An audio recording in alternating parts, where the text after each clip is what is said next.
Hello everyone. So in today's session we are going to create a mechanical bot. For that we require this component. Here we have a DPDT switch box. This is your DPDT switch, that is your double pole double throw. So here if you see that we have 6 pins in our DPDT switch. So out of these 6 pins, 2 pins are independent and the rest of the 4 pins are dependent. So we can create actually 2 circuits here. For example, one like this and another one like this. So for example, this is our motor. So a motor can move in 2 directions, that is your clockwise as well as anti-clockwise, or it can be still, that is not moving. So these are the 3 states which we can see in our motor. So when we are not pressing the switch, so it is still. Let's say I am pressing it forward, so it will be moving in, let's say, clockwise direction, and when I press it backward side, it will move in counterclockwise. So these are the 2 states we can do in our motors. So for that we can use the DPDT switch, so that we can move the motor in both the direction, that is clockwise and counterclockwise. So these are the switches which we are needed. Apart from that, we need chassis, we need 2 motors, that are our BO motors, we need wheels.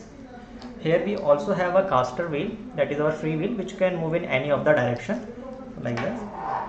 Apart from that, we need power supply. So here we are using a battery, and here we have ribbon wire. So ribbon wire are used for connecting the motors with our DPDT switch box. We need some screws to connect them. Apart from that, we need a screwdriver to screw and unscrew our nut and bolts. Let's start by making the connection of our mechanical bot. So let's put rest of the things aside. Now for that, if I just switch the chair, you can see that we have 3 sections or 3 poles. So in the here, that is your first one, so we will connect our free wheel. So free wheel can be easily connected like this on top of that, and we can easily remove this red color casing over there, so that we can easily screw it. So here I can put it and I can screw it using this small screws.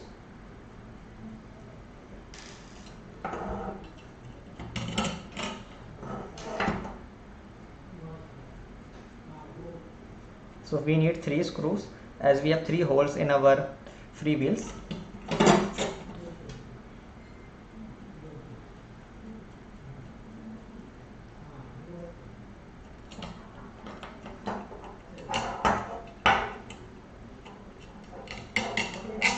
Okay.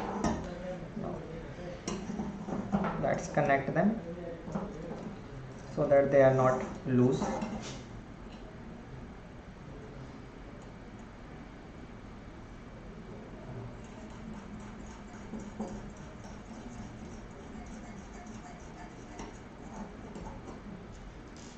Do the same process for the rest of the screws.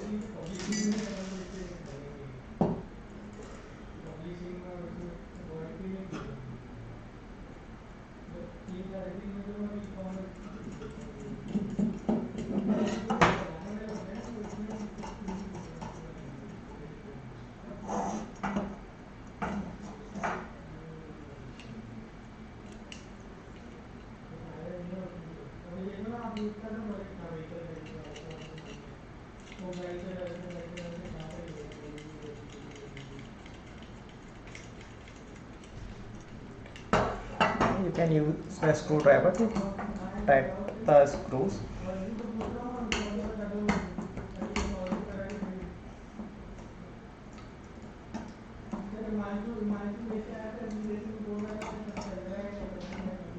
After that, you can use this plastic casing.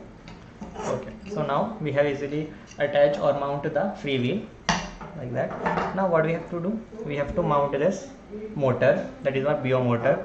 So BO motor can be easily mounted on this surface, like here one, and here on the right and left hand side. So here for you have to do. So if you see the area carefully, you will see that we have a big hole. So in the big hole we have to take the shaft of our BO motor easily, and near to the big hole we have some small holes also. So in the small holes we can put the screws. So let's use it. if you see here, we have two more holes here. So in those holes we can screw it. So just place it like this.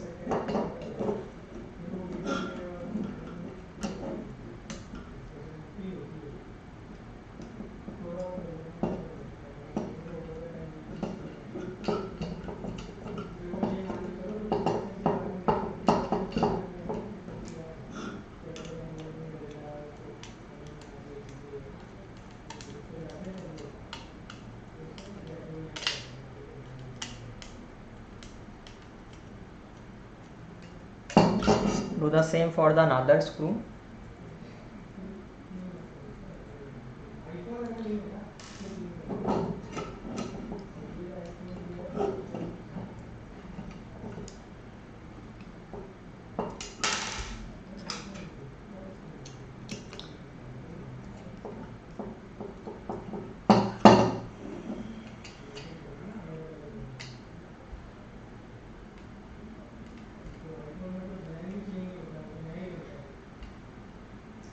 You have to remember one point, that the motor, the pins that we have to solder, it should be outside so that we can easily solder it.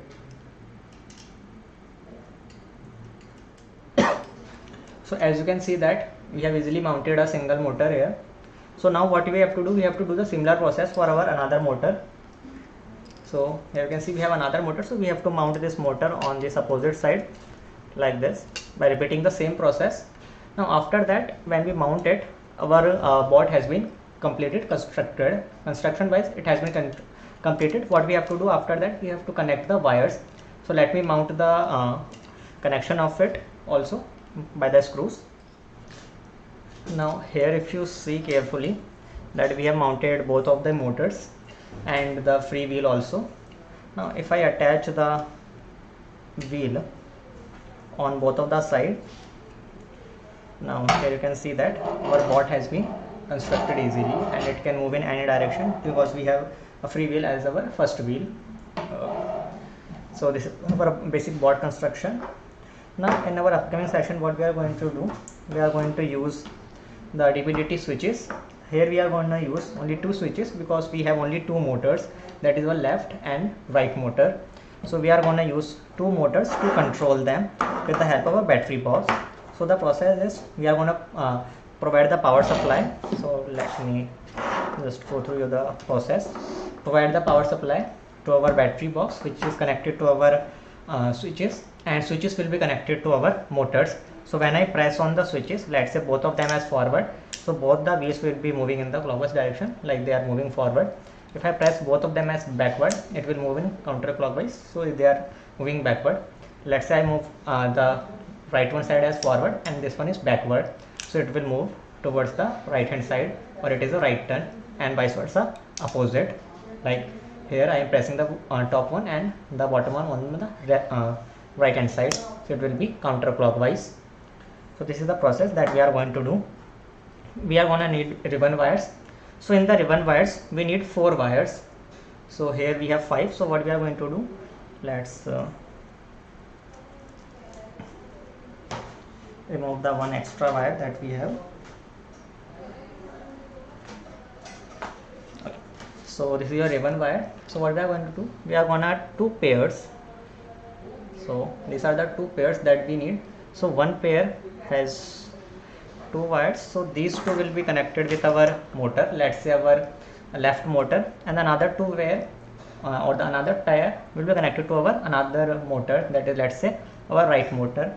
And on the opposite side here we have the similar connections which are connected towards let's say this one for our this switch, so this will be connected to our this switch, and the next one will be connected to our another switch. Like that the connection will be made and we will provide the power supply. So let's see in the next session.